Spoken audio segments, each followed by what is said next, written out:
गणेश चतुर्थी के पावन अवसर पर महाराष्ट्र समेत पूरे देश में गणेशोत्सव का उमंग दिखाई दे रहा है। हर गली कूचे से लेकर विशाल पंडालों तक गणेश भक्ति की गूंज सुनाई दी। लगातार भक्तों की श्रद्धा और उल्लास से पूरा वातावरण आलोकित नजर आया। लेकिन अब गणेशोत्सव के समापन की घड़ी आ गई है। गणपति बप्पा की मूर्ति का विसर्जन करते हुए इस पर्व का समापन हो रहा है। भक्तजन बप्पा की मूर्ति का विसर्जन इस विश्वास के साथ करते हैं कि गणपति उनकी प्रार्थनाओं को स्वीकार कर अपने लोक लौट रहे हैं, साथ ही अपने पीछे संसार में सुख, खुशी, समृद्धि, शांति और वैभव छोड़े जा रहे हैं। महाराष्ट्र में इस समय भक्तजन विशेष परंपरा का पालन करते हैं। सागर तटों, नदियों और नालियों में बड़े उत्साह और श्रद्धा के साथ बप्पा की मूर्तियों का विसर्जन किया जाता है। भक्तजन मंत्रों और भजन की ध्वनि में डूबकर अपनी श्रद्धा व्यक्त करते हैं। महाराष्ट्र यह अनुष्ठान पूरे उत्साह के साथ महाराष्ट्र में संपन्न होता है। अब आइए आपको सीधे महाराष्ट्र लेकर चलते हैं और राज्य के विभिन्न कोनों से आपको तस्वीरें दिखाते हैं।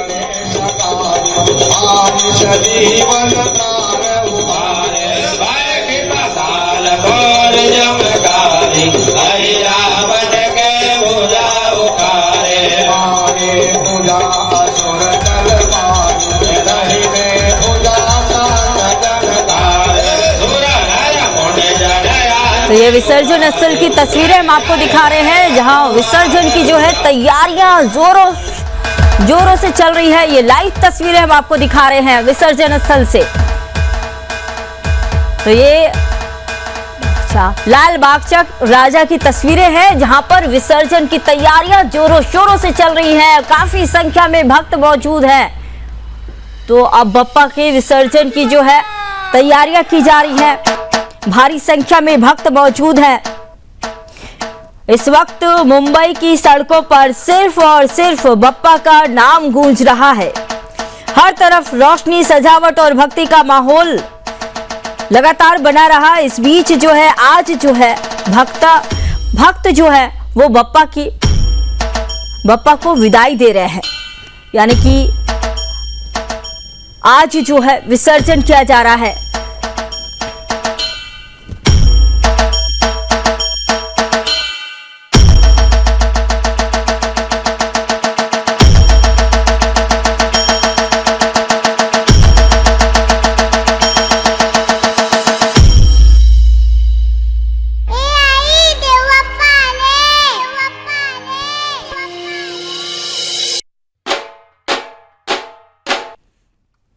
तो ये आपको दिखा रहे हैं, ये लाल बागचा राजा की तस्वीरें हैं। तो अगले बरस तो जल्दी आ,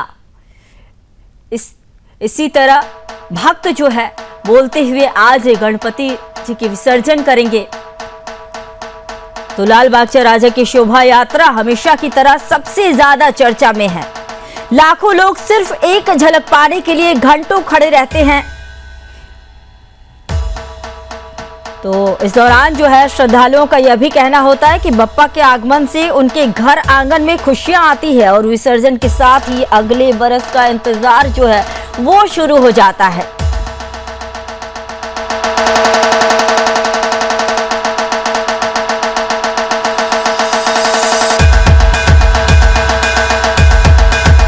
तो मुंबई इस वक्त पूरी तरह से बप्पा की भक्ति और उत्साह में सराबोर है। 10 दिनों तक घर घर और पंडाल में विराजमान रहने के बाद अब गणपति बप्पा की विदाई का समय आ गया है।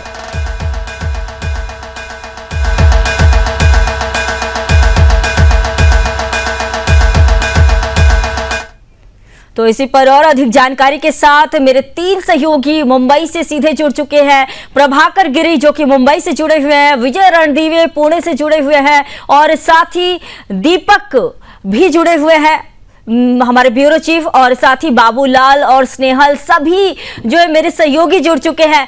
तो सीधे मैं दीपक के पास आना चाहूंगी। दीपक जी, ये बताइए कि आपकी जहां मौजूदगी है वहां पर कैसी तैयारियां हो रही है बप्पा के विसर्जन को लेकर?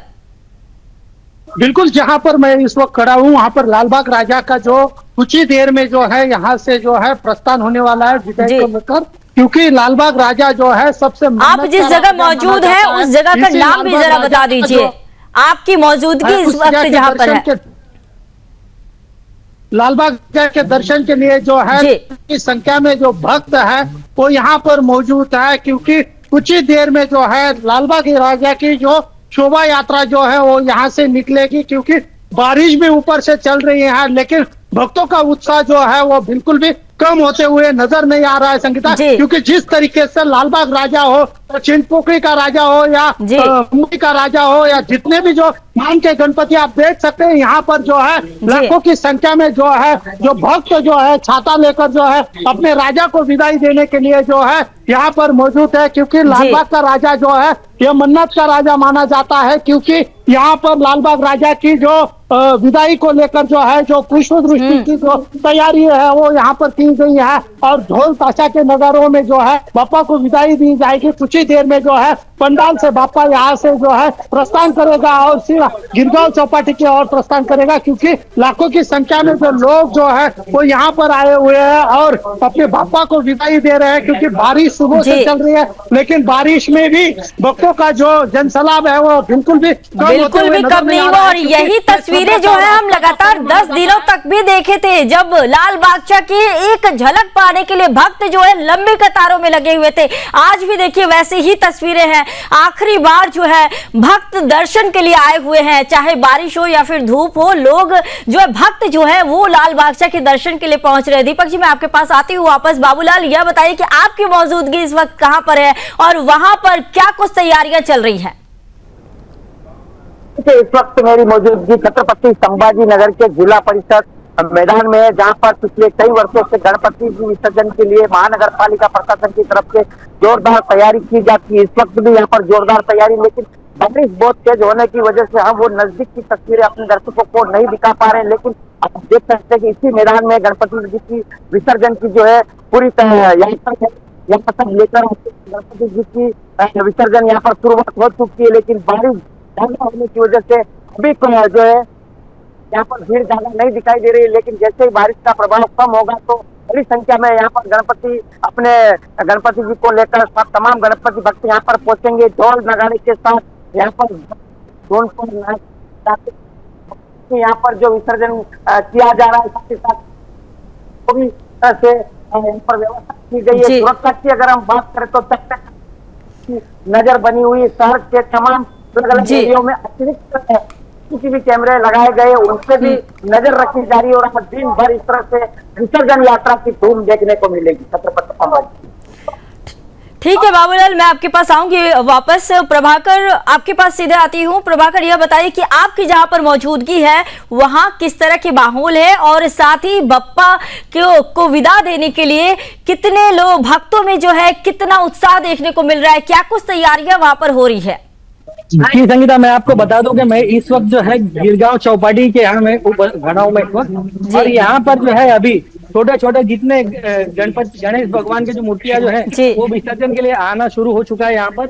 और पुलिस बल का आपको मैं दिखा सकूं तो आपको मैं दिखाता हूँ मैं कि पुलिस बल जो है हजारों की मात्रा में यहाँ पर पुलिस बल जो तैनात है। और वहीं पर जो है आप देख सकते हैं पुलिस का जो है जो पुलिस कंट्रोल रूम भी बनाया गया है और नियंत्रण कक्ष यहाँ बनाया गया हुआ है। और हमारे यहाँ पर जो है पुलिस का जो बंदोबस्त जो है आप देख सकते हैं एकदम चाक चौबंद है, कोई भी अपनी घटना ना घटे हो उसका इंतजाम किया गया हुआ है। और यहाँ पर इस वक्त जो है छोटे छोटे जितने गणपति जो है वो अभी आना शुरू हो चुके हैं। बड़े जो मंडल के जो बड़े बड़े जो गणपति है वो शाम तक यहाँ पर पहुंचेंगे।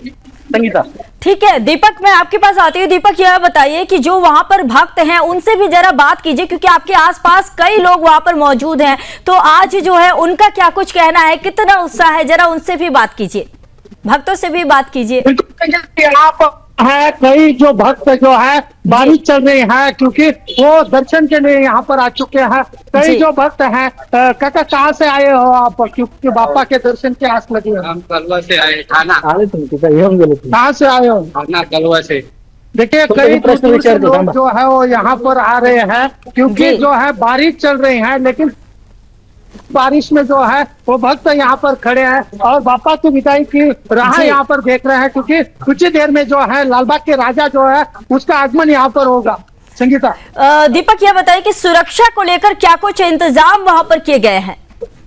बिल्कुल संगीता, जैसे कि मुंबई का जो गणेश उत्सव है वो बहुत ही बड़े पैमाने पर यहाँ पर भक्तों का जनसैलाब रहता है। उनकी सुरक्षा व्यवस्था को लेकर जो है मुंबई पुलिस जो है पूरे तरीके से अलर्ट है। गिरगांव चौपाटी हो या जुहू चौपाटी हो या जितने भी जो गणेश मंडल के जितने भी जो निकलती है उसके लिए सभी भक्त जो है वो उनकी सुरक्षा को लेकर मुंबई पुलिस द्वारा जो है ठीक है, मैं आप सभी के पास वापस आऊंगी। तो सीधे इस बीच आपको लिए चलते हैं पुणे, जहां पर मेरे सहयोगी विजय मौजूद है। और साथ ही मैं आपको बता दूं कि शंखनाद के साथ जो है गणपति का स्वागत किया गया है और गणपति जो विसर्जन की तैयारियां चल रही है। तो सीधे हम लिए चलते हैं आपको पुणे, जहां पर विजय रणधीवे मौजूद है और वो जायजा ले रहे हैं और वहां के लोगों से बातचीत भी कर रहे हैं। आइए दिखाते हैं। देख रहे हैं कि किस तरह से जो शंखनाद का जो उपक्रम है, वो उपक्रम किस तरह से चल रहा है, किस तरह से यह उपक्रम चल रहा है। यह उपक्रम ये कोई नया उपक्रम नहीं है, इसे हम पिछले 8 से 9 सालों से हम लोग करते आ रहे हैं। तांबड़ी जोगेश्वरी ये जो गणपति है, तो उनके गणपति बापा के आगमन और विसर्जन विरोध के वक्त हमें ये संधि मिलती है और इस ग्रुप के माध्यम से हम लोगों को ज़्यादा से ज़्यादा शंख बजाने के जो फायदे हैं वो कितने ज़्यादा है और कितने अच्छे अच्छे फायदे हमारे इस पारंपरिक वाद्य में है, वो हम लोग ज़्यादा से ज़्यादा लोगों तक पहुंचाने की कोशिश करते हैं। अब सिर्फ शंख बजाना आप मतलब पूजा तक ही सीमित न रख के उसे एज अ म्यूजिकल इंस्ट्रूमेंट आप कैसे यूज कर सकते हो, इसके लिए आप देख सकते हो कि जैसे ढोल ताशा होता है, तो ढोल ताशा के साथ गणपति के वक्त हम लोग फ्यूजन करते हैं और अलग अलग धुन हम लोग तैयार करते हैं। उनके यहाँ पे उनका जो भी परफॉर्मेंस होगा उस ट्यून के लिए हम लोग उनको कॉम्प्लीमेंट कैसे कर सकते हैं, ऐसा हमारा प्रयास रहता है। इसके माध्यम से, इसका उपकरण करने के माध्यम से आपकी इसके पीछे मकसद क्या है? इसका प्राइम मोटो या जो मेन मकसद है वो आप बोल सकते हो कि जो इस पारंपरिक वाद्य से हमारी जो सेहत है, सेहत को जो फायदा होने वाला है वो फायदे हम लोग ज्यादा से ज्यादा लोगों तक पहुंचाना चाहते हैं, पहली बात। दूसरी बात, ज्यादा से ज्यादा लोगों को हम लोग प्रेरित करना चाहते हैं कि आप ये सोचकर आपको अपने आप को पीछे मत रखिए कि मैं बजा सकता हूँ या नहीं, बजा सकती हूँ या नहीं। हमारे यहाँ पे आप देख सकते हैं कि छोटे बच्चे भी हैं, बड़े बच्चे हैं या बुजुर्ग हैं, जो हमारा यंग ग्रुप होता है वो भी है, हमारा महिला ग्रुप है। और यहाँ पे हम लोग बड़े गर्व से कहना चाहेंगे कि हम में से जो 2 महिलाएं हैं उनको उनके प्रसूति के वक्त मतलब प्रेगनेंसी के वक्त, डिलीवरी के वक्त उस शंख वादन का बहुत ज्यादा फायदा हुआ है और वो खुद से उन्होंने हमें बताया। उन्होंने डॉक्टर से ये चीजें आप उसकी पुष्टि की है कि कैसे ये शंख बजाना आपके सेहत के लिए और आपके कोर के लिए कितना ज्यादा महत्वपूर्ण है। शंखनाद और प्राचीन संस्कृति को ऐसा कैसे मिलाप करते हैं? सॉरी, शंखनाद और प्राचीन संस्कृति, इसको कैसे देखते हो आप? शंखनाद और प्राचीन संस्कृति आप जैसे देखते हो कि कोई भी वाद्य है तो उसे सिर्फ शंख ऐसा वाद्य न बोल के एक अगर हम जनरल इंस्ट्रूमेंट की तरह उसको देखें तो आप उसका इस्तेमाल कहीं पे भी कर सकते हैं। उसकी जो ध्वनि है वो हर जगह आपको सूदिंग आवाज देने वाली ही होगी। हमने ये भी अनुभव लिया है कि जैसे अगर आप कुत्तों को देखते हैं मतलब डॉग्स, तो उनको जो सुनने की क्षमता है वो बहुत ज्यादा होती है, लेकिन शंख वादन का उन पे कोई भी दुष्परिणाम नहीं होता है, बल्कि वो पास में ही बैठ के पूरा टाइम वो शंखनाद को एंजॉय कर सकते हैं। और कभी कभी हमने ये भी देखा है कि शंख बजने के बाद वो खुद अपने सुर में भी गाना शुरू कर देते हैं। तो इस तरीके से अगर ये नैसर्गिक वाद्य है तो इसकी कोई भी संस्कृति हो, हमारी मतलब जो भारतीय संस्कृति हो, पाश्चात्य संस्कृति हो, कहीं पे भी वो वेलकम ही होने वाला है, उसका कहीं पे भी दुष्परिणाम नहीं होगा। एक बार इसका उपक्रम का जो बजा के दिखाएंगे। हाँ।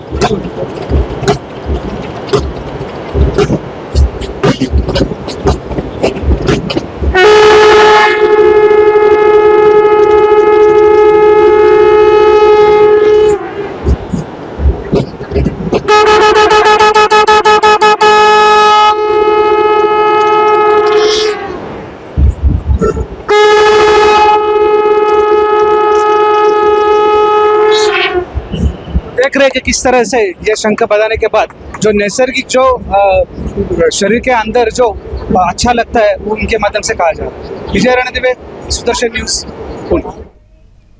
तो ये तस्वीरें हम आपको दिखा रहे थे पुणे से, जहां पर शंखनाद करके बप्पा का विसर्जन किया जा रहा है। तो इसी बीच मेरे साथ जुड़ चुकी है मेरी सहयोगी स्नेहल भी। स्नेहल, ये बताइए कि आप जहां मौजूद हैं वहां पर बप्पा की विदाई की क्या कुछ तैयारियां चल रही हैं, किस तरह से किया जा रहा है? बिल्कुल संगीता, नागपुर शहर में हूँ। नागपुर शहर का एक विशेष योगदान रहा। नागपुर शहर यहाँ पर सार्वजनिक गणेश उत्सव मंडल जो है उनकी संख्या पूना के बाद सबसे ज्यादा बताई जाती है। हर बार जो है वो नए नए पेंडॉल लगते हैं और कई सांस्कृतिक कार्यक्रमों के माध्यम से यहाँ पर केंद्र मंत्री नितिन गडकरी द्वारा सांस्कृतिक जो मंच है उनका जो तैयार है, खासदार सांस्कृतिक मंडल, उनके माध्यम से कई कार्यक्रम हर छोटे छोटे गणेश मंडल में किए जाते हैं, जिसमें भजन कीर्तन से लेकर ढोल ताशा पथक हो या फिर पथनाट्य हो, सामाजिक कार्य हो, हर तरीके से सांस्कृतिक बंधन में ये गणेश जी बांधे जाते हैं और हर तरीके से जो समाज के उपयोग में या फिर सांस्कृतिक धरोहर के रूप में नागपुर शहर के गणपति जो है वो विराजमान होते हैं और हर जगह पर जी जो है वो कौतुक भी किया जाता है। हम इस वक्त नागपुर शहर के बरकत चौक में, इस बरकत चौक की विशेषता ये है कि नागपुर शहर का कोई भी बड़ा और छोटा इवेंट जो है वो इस बरकत चौक के बगैर नहीं होता। हम कह सकते हैं जिस समय संघ के स्वयंसेवक को हिरासत में लिया गया था, जिस समय जो इमरजेंसी के समय, उस समय भी इसी चौक से जो है वो कार्यकर्ताओं को लिया गया था और इसी तरीके से हर एक त्योहार इस बरकत चौक में होता है। 4 बजे के बाद यहाँ पर पूर्ण सार्वजनिक जितने भी गणेश उत्सव मंडल है वो यहाँ पर आते हैं और अपना जो है वो माथा टेक कर जो है वो आगे निकलते हैं। इस तरीके का भाव जो है वो इस बरकत चौक के प्रति माना जाता है। कई बड़े छोटे जितने भी स्वयंसेवक हैं या जितने भी नागपुर शहर से बड़े कार्यकर्ता देश के लिए तैयार हुए हैं, वो उनका हर एक का दायित्व इसी बरकत चौक से रहा है। तो वही नक्सर ये जो छोटी सी गली जो दिख रही है, वो जो गली है वो नागपुर शहर की सबसे पुरानी चितारोली है। इसी गली से जो है वो गणेश जी के जो मूर्तियां है वो बनाई जाती है और पूरे प्रदेश में, प्रदेश के बाहर भी यहाँ की बने हुई गणपति की मूर्तियां जो है वो जो विराजमान होती है। और अब उसी गणपति की वो चितारोली के गणेश उत्सव वाली जो गली है उसके सामने से ये पूरी विसर्जन वाली भी यात्रा यहाँ से निकलती है। तो हम कह सकते हैं कि नागपुर जो है, जो सामान्य नागपुर का जो गणेश भक्ति में तल्लीन होता है, वो अपनी उगम स्थल और जहाँ पर वो विलीन होते हैं वो दोनों को एक समझते कि हाँ भाई जहाँ से हम मतलब तैयार हुए हैं हमें वही जाना है। और तब गणेश जी का भी वही है कि वो पंचतत्व से बनी हुई मूर्ति होती है और फिर पंचतत्व में विलीन होती है। आज वही पंचतत्व में विलीन होने का दिन है। हर भाविक, हर भक्त के मन में भी कई करुणामय भाव हमने कल से देखा है कि छोटे छोटे बिल्कुल स्नेहल, 10 दिनों का उत्साह, आज जो है गणपति विसर्जन। बहुत धन्यवाद, आप सभी जुड़े और आपने जानकारी दी। तो देखिए गणेशोत्सव की धूम जो है वो लगातार हम मुंबई में लगातार देख रहे थे 10 दिनों तक। आज जो है गणेशोत्सव का भावपूर्ण समापन होने जा रहा है। बप्पा के गीतों के साथ जो है आज विसर्जन होगा। गणपति विसर्जन पर महाराष्ट्र में जो है जगह जगह धूम देखी जा रही है। वहीं जो है सुरक्षा के भी कड़े इंतजाम किए गए हैं।